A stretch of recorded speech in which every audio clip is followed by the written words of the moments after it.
Hi hello ನಮಸ್ಕಾರ ಸ್ನೇಹಿತರೆ.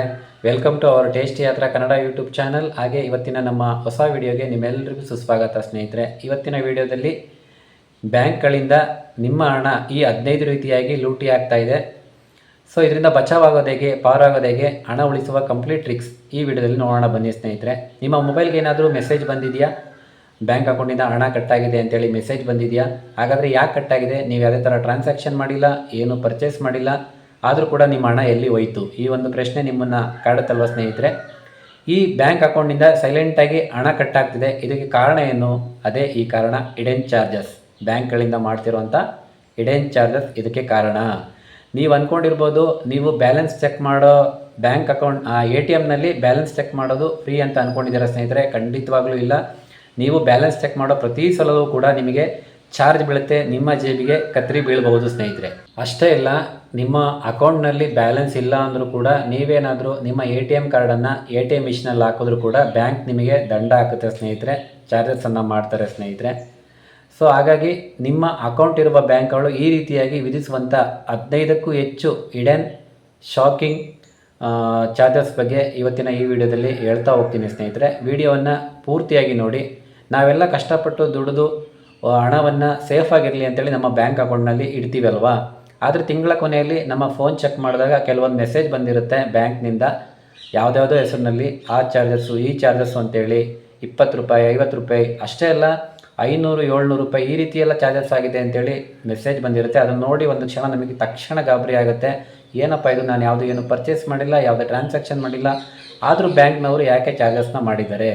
S, ಇದನ್ನೇ ನಾವು ಹಿಡನ್ ಚಾರ್ಜಸ್ ಅಂತ ಹೇಳ್ತೀವಿ ಸ್ನೇಹಿತರೆ. ಹಾಗಾದರೆ ನಮ್ಮ ದೇಶದ ಪ್ರಮುಖ ಸರ್ಕಾರಿ ಮತ್ತು ಖಾಸಗಿ ಬ್ಯಾಂಕ್ಗಳು ನಮಗೆ ಗೊತ್ತಿಲ್ಲದಾಗೆ ಯಾವೆಲ್ಲ ಹಿಡನ್ ಚಾರ್ಜಸನ್ನು ಹಾಕ್ತಾರೆ, ಇದರಿಂದ ತಪ್ಪಿಸ್ಕೊಳ್ಳೋದು ಹೇಗೆ, ಈ ಒಂದು ಶುಲ್ಕಗಳಿಂದ ನಾವು ಪಾರಾಗೋದು ಹೇಗೆ, ಇದೆಲ್ಲದರ ಕಂಪ್ಲೀಟ್ ಮಾಹಿತಿಯನ್ನು ಈ ವಿಡಿಯೋದಲ್ಲಿ ನೋಡ್ತಾ ಹೋಗೋಣ ಸ್ನೇಹಿತರೆ.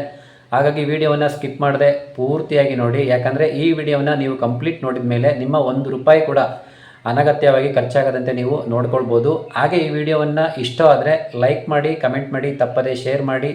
ನೀವಿನ್ನೂ ನಮ್ಮ ಚಾನಲ್ನ ಸಬ್ಸ್ಕ್ರೈಬ್ ಮಾಡಿಲ್ಲ ಅಂದರೆ ಈ ಕೂಡಲೇ ಸಬ್ಸ್ಕ್ರೈಬ್ ಮಾಡ್ಕೊಳ್ಳಿ, ಬೆಲ್ ಐಕಾನ್ ಪ್ರೆಸ್ ಮಾಡಿ. ಈಗ ನಾನು ನಮ್ಮ ಬ್ಯಾಂಕ್ಗಳು ವಿಧಿಸುವಂಥ ಹಿಡನ್ ಚಾರ್ಜಸ್ ಬಗ್ಗೆ ಒಂದೊಂದಾಗಿ ಹೇಳ್ತಾ ಹೋಗ್ತೀನಿ ಸ್ನೇಹಿತರೆ.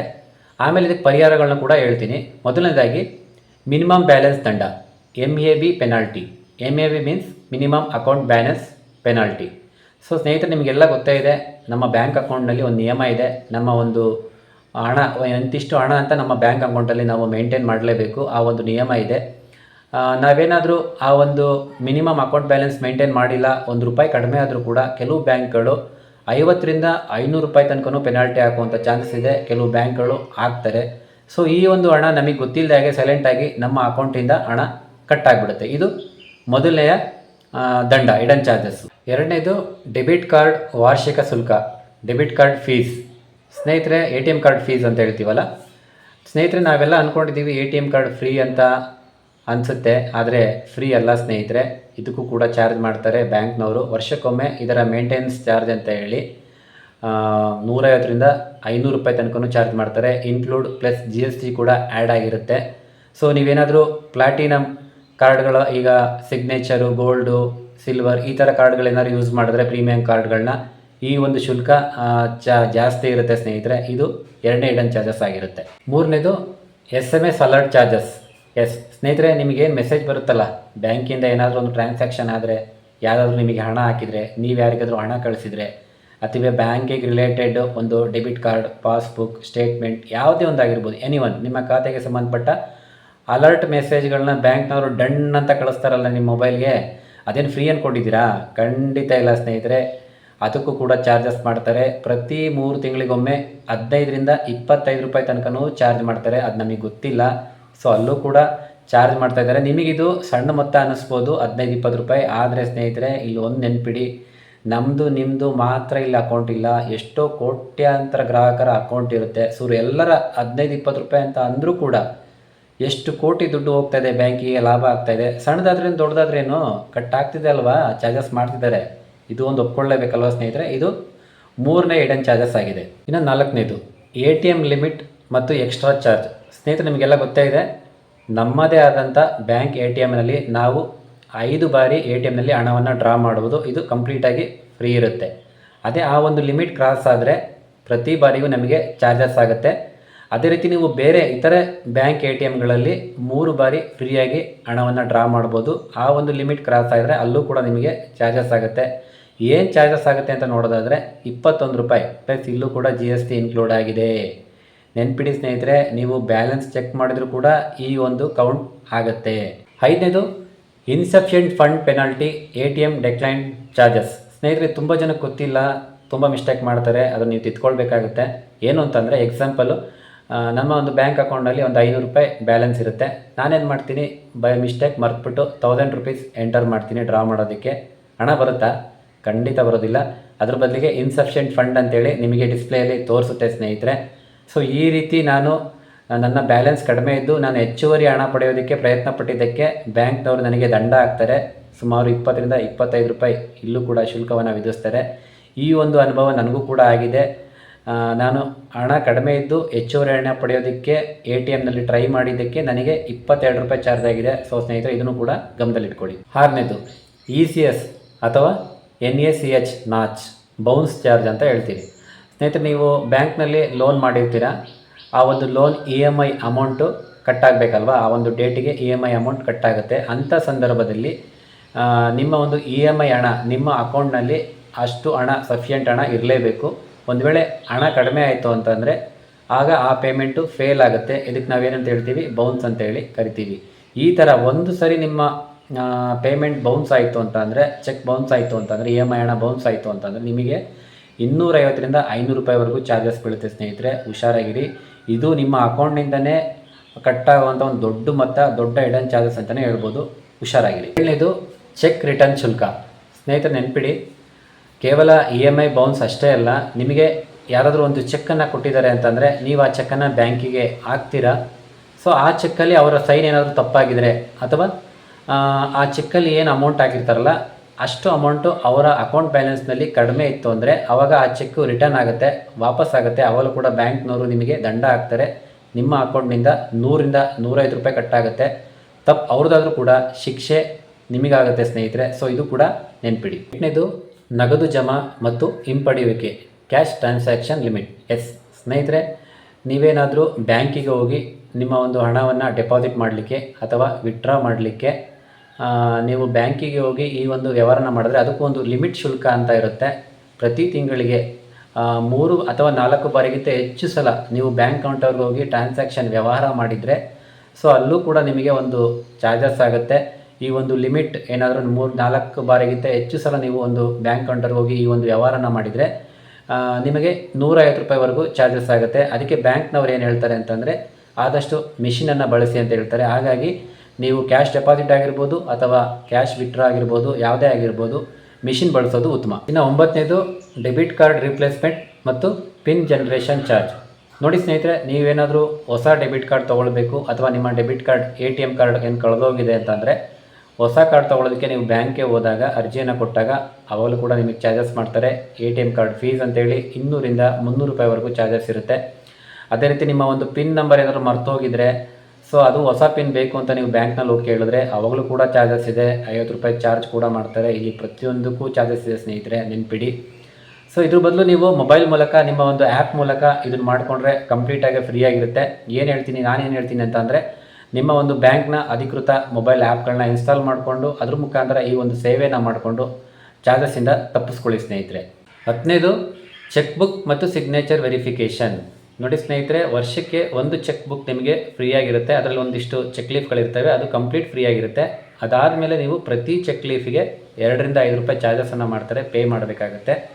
ಅದ್ರ ಜೊತೆಗೆ ಸಿಗ್ನೇಚರ್ ವೆರಿಫಿಕೇಷನ್, ನಿಮ್ಮ ಒಂದು ಸಿಗ್ನೇಚರ್ ವೆರಿಫಿಕೇಷನ್ ಸಹಿ ದೃಢೀಕರಣ ಅಂತ ಕೇಳಿದ್ರೆ ಅದಕ್ಕೂ ಕೂಡ ಚಾರ್ಜಸ್ ಇದೆ. 100 ರಿಂದ 200 ರೂಪಾಯಿವರೆಗೂ ಚಾರ್ಜಸ್ನ ಮಾಡ್ತಾರೆ. 11ನೇದು ಡೂಪ್ಲಿಕೇಟ್ ಪಾಸ್ಬುಕ್ ಮತ್ತು ಸ್ಟೇಟ್ಮೆಂಟ್. ಸ್ನೇಹಿತರೆ, ನಿಮ್ಮ ಒಂದು ಪಾಸ್ಬುಕ್ ಏನಾದರೂ ಕಳೆದೋಗಿದ್ರೆ ಅಥವಾ ಫುಲ್ ಆಗಿದ್ರೆ, ಕಂಪ್ಲೀಟ್ ತುಂಬಿ ಹೋಗಿದ್ರೆ ನೀವು ಬ್ಯಾಂಕಿಗೆ ಹೋಗಿ ಹೊಸ ಪಾಸ್ಬುಕ್ ಅಂತ ಹೇಳಿ ಕೇಳಿದ್ರೆ ಅಪ್ಲೈ ಮಾಡಿದರೆ ಅಲ್ಲೂ ಕೂಡ ನಿಮಗೆ ಚಾರ್ಜಸನ್ನು ಮಾಡ್ತಾರೆ. ಸುಮಾರು 50 ರಿಂದ 100 ರೂಪಾಯಿವರೆಗೂ ಚಾರ್ಜ್ ಮಾಡ್ತಾರೆ.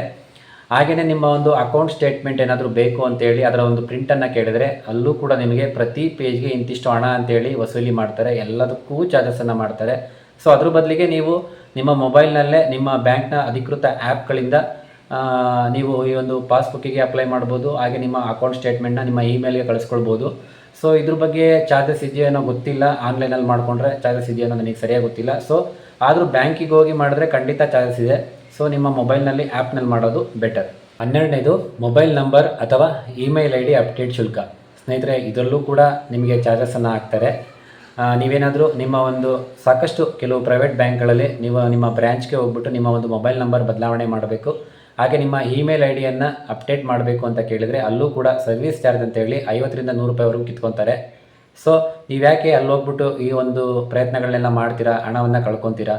ಬೆಟರು ನಿಮ್ಮ ಬ್ಯಾಂಕ್ನ ATMಗಳಲ್ಲಿ ಹೋಗ್ಬಿಟ್ಟು ನಿಮ್ಮ ಒಂದು ಪಿನ್ ನಂಬರು ಕೂಡ ಜನ್ರೇಟ್ ಮಾಡ್ಕೊಳ್ಬೋದು, ಮೊಬೈಲ್ ನಂಬರ್ ಕೂಡ ಬದಲಾಯಿಸ್ಕೊಳ್ಬೋದು, ಇಮೇಲ್ ID ಕೂಡ ಅಪ್ಡೇಟ್ ಮಾಡ್ಕೊಳ್ಬೋದು. ಇದೆಲ್ಲ ಕಂಪ್ಲೀಟಾಗಿ ಫ್ರೀ ಆಗಿರುತ್ತೆ. ಇದು ATMಗಳಲ್ಲಿ ಮಾಡ್ಕೊಳ್ಳೋದು ಉತ್ತಮ, ಅದನ್ನು ಬಳಸ್ಕೊಳ್ಳಿ ಸ್ನೇಹಿತರೆ. 13ನೇದು ನಾಮಿನೇಷನ್ ಬದಲಾವಣೆ ಶುಲ್ಕ. ಸ್ನೇಹಿತರೆ, ನಿಮ್ಮ ಒಂದು ಬ್ಯಾಂಕ್ ಅಕೌಂಟ್ನಲ್ಲಿ ನಿಮ್ಮ ಒಂದು ನಾಮಿನಿಯನ್ನು ಬದಲಾಯಿಸಬೇಕು ಅಂತೇಳಿ ಬ್ಯಾಂಕಿಗೆ ಹೋಗಿ ಕೇಳಿದ್ರೆ ಅಲ್ಲೂ ಕೂಡ ಬ್ಯಾಂಕ್ನವರು ನಾಮಿನೇಷನ್ ಫಾರಮ್ ಬದಲಾಯಿಸೋದಕ್ಕೆ ಅಲ್ಲೂ ಕೂಡ ಒಂದು ಶುಲ್ಕ ನಿಗದಿ ಮಾಡಿದ್ದಾರೆ. 50 ರಿಂದ 100 ರೂಪಾಯಿವರೆಗೂ ಸರ್ವಿಸ್ ಚಾರ್ಜ್ ಅಂತೇಳಿ ನಿಮ್ಮ ಹತ್ರ ಇಸ್ಕೊಳ್ತಾರೆ ಸ್ನೇಹಿತರೆ, ಅಲ್ಲೂ ಕೂಡ ಪೆನಾಲ್ಟಿ ಹಾಕ್ತಾರೆ. 14ನೇದು IMPS ಫಂಡ್ ಟ್ರಾನ್ಸ್ಫರ್, IMPS ಶುಲ್ಕ. ಸ್ನೇಹಿತರೆ, ನೀವೇನಾದರೂ ಇದು ತುಂಬ ಇಂಪಾರ್ಟೆಂಟು, ಎಲ್ಲರೂ ನೆನ್ಪಿಟ್ಕೊಳ್ಳಿ. ಯಾಕಂತಂದರೆ ನೀವೇನಾದರೂ ನಿಮ್ಮ ಮೊಬೈಲ್ ಆ್ಯಪ್ ಮೂಲಕ ಈ ಒಂದು IMPS ಟ್ರಾನ್ಸಾಕ್ಷನ್ ಮಾಡ್ತೀರಾ ಅಂತ ಅಂದರೆ 1000 ರೂಪಾಯಿಗಿಂತ ದಾಟಿದರೆ ಸೊ ಪ್ರತಿ ಟ್ರಾನ್ಸಾಕ್ಷನ್ಗೆ 5 ರಿಂದ 15 ರೂಪಾಯಿವರೆಗೂ ಚಾರ್ಜ್ ಮಾಡ್ತಾರೆ, ನೆನ್ಪಿಟ್ಕೊಳ್ಳಿ ಸ್ನೇಹಿತರೆ. ಇನ್ನೊಂದು ಏನು ಗುಡ್ ನ್ಯೂಸ್ ಗೊತ್ತಾ, ನೀವೇನಾದರೂ ನಿಮ್ಮ ಹತ್ರ SBI ಅಕೌಂಟ್ ಇದೆ ಅಂತ ಅಂದರೆ SBI ಅಕೌಂಟ್ ಹೋಲ್ಡರ್ ಆಗಿದ್ದರೆ ಸೊ ನಿಮಗೆ ಆ SBIನಲ್ಲಿ ಆನ್ಲೈನ್ ಮೂಲಕ ಈ ಒಂದು IMPS ಟ್ರಾನ್ಸ್ಫರ್ 25,000 ತನಕ ಮಾಡ್ಬೋದು. ಯಾವುದೇ ಥರ ಶುಲ್ಕ ಇರೋದಿಲ್ಲ, ಚಾರ್ಜಸ್ ಇರೋಲ್ಲ, ಕಂಪ್ಲೀಟ್ ಫ್ರೀ ಆಗಿರುತ್ತೆ. ಆದರೆ ಈ ಖಾಸಗಿ ಬ್ಯಾಂಕ್ಗಳಲ್ಲಿ ನೀವೇನಾದರೂ IMPS ಟ್ರಾನ್ಸಾಕ್ಷನ್ ಮಾಡ್ತೀರಾ ಅಂತಂದರೆ ನಿಮಗೆ ಹೆಚ್ಚುವರಿ ಶುಲ್ಕವನ್ನು ಅವರು ವಿಧಿಸ್ತಾರೆ ಸ್ನೇಹಿತರೆ, ಇದು ಗಮನದಲ್ಲಿಟ್ಕೊಳ್ಳಿ. ಇನ್ನೊಂದು ಮುಖ್ಯವಾದ ವಿಷಯ ನೀವು ನೆನ್ಪಿಟ್ಕೊಳ್ಳಿ, ಈ ಎಲ್ಲ ಹಿಡನ್ ಚಾರ್ಜಸ್ ಮೇಲೆ ನಿಮಗೆ 18% GST ಕೂಡ ಆ್ಯಡ್ ಆಗಿರುತ್ತೆ. ಅಂದರೆ ನಿಮಗೆ 100 ರೂಪೀಸ್ ಚಾರ್ಜ್ ಮಾಡಿದ್ದಾರೆ ಅಂತಂದರೆ ನೀವು 118 ರೂಪೀಸ್ ಪೇ ಮಾಡಬೇಕಾಗುತ್ತೆ. 118 ರೂಪಾಯಿ ಕಟ್ಟಾಗುತ್ತೆ ನಿಮ್ಮ ಅಕೌಂಟ್ನಿಂದ. ಸೊ ಇದು ನೀವು ಗಮನದಲ್ಲಿ ಇಟ್ಕೊಳ್ಳಿ ಸ್ನೇಹಿತರೆ. ಸರ್ಕಾರಿ ಬ್ಯಾಂಕ್ಗಳಲ್ಲಿ ಈ ಒಂದು ಚಾರ್ಜಸ್ ಸ್ವಲ್ಪ ಕಡಿಮೆ ಇರ್ಬೋದು ಅಷ್ಟೇ, ಆದರೆ ಖಾಸಗಿ ಬ್ಯಾಂಕ್ಗಳಲ್ಲಿ ನಿಮ್ಮ ಸೌಲಭ್ಯ ಹೆಚ್ಚಾದಷ್ಟು ನಿಮ್ಮ ಹಿಡನ್ ಚಾರ್ಜಸ್ ಶುಲ್ಕ ಮೊತ್ತ ಜಾಸ್ತಿ ಆಗುತ್ತೆ, ನೆನ್ಪಿಟ್ಕೊಳ್ಳಿ. ಹಾಗಾದರೆ ಈ ಚಾರ್ಜಸ್ನಿಂದ ಪಾರಾಗೋದು ಹೇಗೆ, 1 by 1 ಹೇಳ್ತಾ ಹೋಗ್ತೀನಿ, ಬನ್ನಿ ಸ್ನೇಹಿತರೆ. ಈ ಚಾರ್ಜ್ಗಳಿಂದ ಪಾರಾಗೋದು ಹೇಗೆ ನೋಡೋಣ ಬನ್ನಿ. ಮೊದಲನೇದು, ಸಾಧ್ಯವಾದಷ್ಟು UPI ಟ್ರಾನ್ಸಾಕ್ಷನ್, ಫೋನ್ಪೇ ಅಥವಾ ಗೂಗಲ್ ಪೇ ಬಳಸಿ ATM ಮತ್ತು ಬ್ಯಾಂಕ್ ಕೌಂಟರ್ಗೆ ಹೋಗೋದನ್ನು ಕಡಿಮೆ ಮಾಡಿ ಸ್ನೇಹಿತರೆ. 2ನೇದು, ಅಕೌಂಟ್ನಲ್ಲಿ ಯಾವಾಗಲೂ ಮಿನಿಮಮ್ ಬ್ಯಾಲೆನ್ಸ್ ಇರುವಂತೆ ನೋಡಿಕೊಳ್ಳಿ. ಮಿನಿಮಮ್ ಬ್ಯಾಲೆನ್ಸ್ ಇರಬೇಕು ಯಾವಾಗಲೂ, ಅದಕ್ಕಿಂತ ಕಡಿಮೆ ಹಣ ಇರಬಾರ್ದು. 3ನೇದು, ಬ್ಯಾಲೆನ್ಸ್ ಚೆಕ್ ಮಾಡದೆ ಹಣ ಡ್ರಾ ಮಾಡೋಕ್ಕೆ ಹೋಗಬೇಡಿ. ಬ್ಯಾಲೆನ್ಸ್ನ ಚೆಕ್ ಮಾಡಿಕೊಂಡು ಆಮೇಲೆ ಎಷ್ಟು ಬೇಕೋ ಅಷ್ಟು ಹಣ ನೀವು ಡ್ರಾ ಮಾಡ್ಕೊಳ್ಳಿ. 4ನೇದು, ಅನಗತ್ಯವಾಗಿ ಒಂದಕ್ಕಿಂತ ಹೆಚ್ಚು ಬ್ಯಾಂಕ್ ಅಕೌಂಟ್ ಇಟ್ಕೊಳ್ಬೇಡಿ.